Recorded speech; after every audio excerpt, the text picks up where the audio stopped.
quite adept at free association. Oh yes, I can tell. So I that's can't probably keep part up. of my ADHD. I'm in the process of getting diagnosed. Fingers crossed, it comes back. Yeah. I took the really f***ing boring test. I'm serious. They were so boring, and I was. You're gonna have to like beep all this out. I guess so. But like they were so boring that I was like, oh my god, if neurotypical brains can do this, I really don't want to be neurotypical because this is the most boring thing ever. Like I could barely stand it. I had to like bring in all my yoga techniques and like sit up straight and breathe and then tap my leg and do all this stuff just to pay attention. No. It was like you would see these different numbers like 1 and 2 and then here 1 and 2 and you'd have to like click at different times and I was like, oh, I don't even care anymore. So isn't that pretty much a positive then? I'm Or sure. like that's I know. I was like, do you really have to read the affirmation or results? confirmation? I already know. Yeah. If you can't make it through this test, you probably have I'm gonna attention have like deficit hyperactivity disorder. Exactly right. Yeah. Right? Yes. And then I was like looking around, I was like, oh, you got candy. Is that for those kids who can't get through it? She's like, yes. What? Like, what is this? What? Yes. So my husband's like super like stable and steady and very cool and collected guy. And I had one of my other friends yesterday, and I swear to God, for 4 hours, it was like. So I was like, I think you have ADHD too. He's like, I probably do. Yeah. But it was like 4 hours flew by. I couldn't believe all the things we talked about. We'd be standing here, and I'd be like, all right, let's take this picture. And I'd be like, wait, let's go here. And I'd be like, okay, let's go here. I mean, I just felt like I was just in the water with people like me, and we were just like, jamming along. It was so awesome. Woo! And I get it. I think testing is valuable, right? Yeah. So mine was 2 hours. There's like computer like watching and listening and like having to click and all that stuff. And then I just sit down and there were sheets and there was like numbers on the sheet and I had to like draw to the numbers and that was timed. Wow. And then they would throw barriers in there like with different circles that I couldn't touch the circles, just the numbers. And so I did that for a while. And then the Rorschach test. Oh, you had to do one of those. Okay. Yeah. So then I don't know if anyone's done the Rorschach test, but it's like they look like ink blots on like, you know, little cards and they hold them up. I do know, but and some are colorful and some aren't, and then they ask you what you see in there, and like she had to keep cutting me off because I was like, I see this and I see this and I see this, and she's it like could be that. circling it right down. She's like, all right, we're done. Let's go to the next one. I mean, she's being super nice about it, but she's like, all right, let's move it along here. And I was like, man, I'm great at this. I'm great at Rorschach tests. Yes. I'm gonna start doing this at home. It's so fun. Just walk around your own home and just I know, put something on the wall and be like, that looks like like this maybe and that. And it's like, you have to go to work.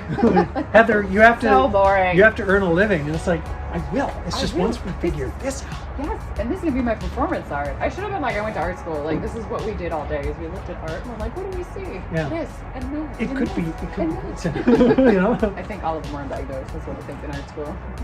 So like, art can help in a psychosocial way. Yeah.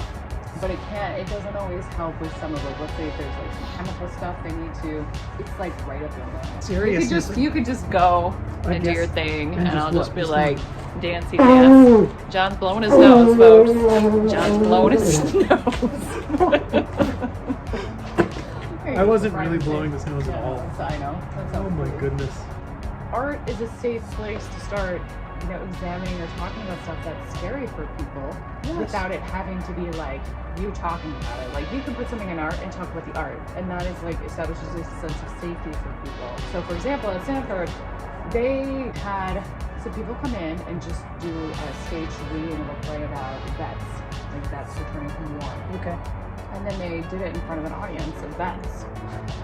And they found that and the vets and their loved ones, and they found that after that, like, it gave the family and the vets a way to talk about some of the things they were struggling with or that had happened without the vets having to actually talk directly about their previous experience, like a trigger trauma.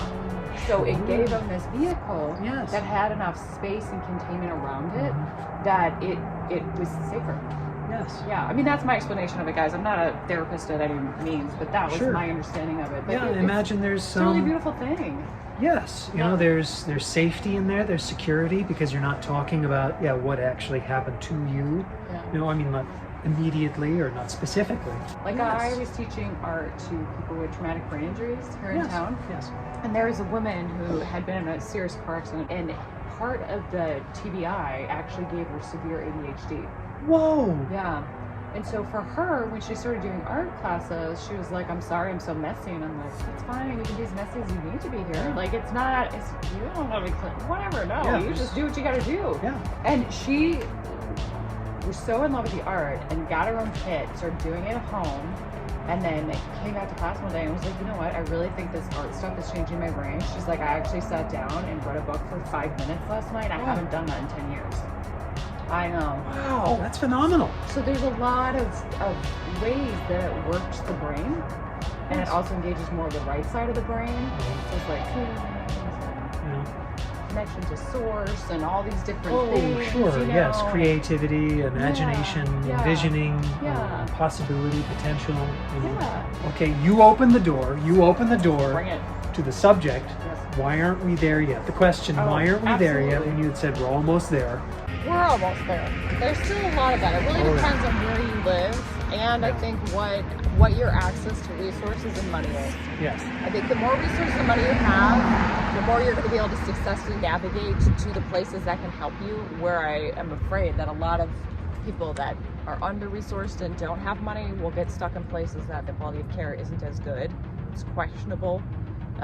Etc. So why aren't we there yet? Yeah. You know, or how do we get there? I do believe it's relational. The lack of education is that individuals, because of their own, perhaps, fear or discomfort. Let's not talk about it. Yeah, Don't I think educate it's fear and about discomfort. And I think with the ones I just mentioned, where people are like, oh, I'm getting more comfortable. Who doesn't have anxiety, depression, and like all these things, right? But when it comes to people who, like, let's say bipolar, or let's say we talk about schizophrenia, like, people still have fear around these mental health challenges because they think there's a level of aggression or danger involved in that, and that's a myth. Like, people with mental health are going to be victims 7 times more than people who don't have mental health issues. And so it's more likely they're going to wind up being victims than they are in being aggressors. But the time where there are things that occur, it really gets amplified in the media, and it's a lot easier to blame mental health than it is gun law issues, right? I know we're gonna get a lot of comments on that, but it's a lot more complex, and I think people are afraid of what they don't know. They're afraid of what it means to be crazy and out of control. They're afraid of death. They're afraid of not belonging with, in a neurotypical world.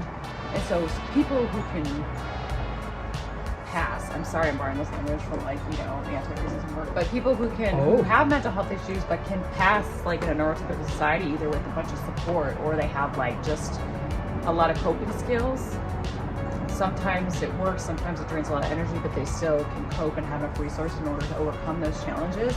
They can get by. But those that don't have enough resources, they don't have access to therapy or medication or social services or community resources in order to still participate in community at large. Sure. There's not a lot of places, I would say, especially in Fargo, where it's like they have certain clubs that are for people with mental health, but there's yes, they do. But there's not a lot of places where it's like, hey, everybody, let's go hang out with just everybody, and even though people have mental health issues, they can come hang out. Sure, maybe they have different things that make people feel uncomfortable. They might have a tick.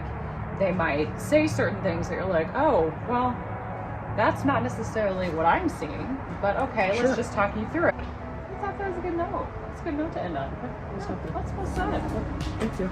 You're welcome.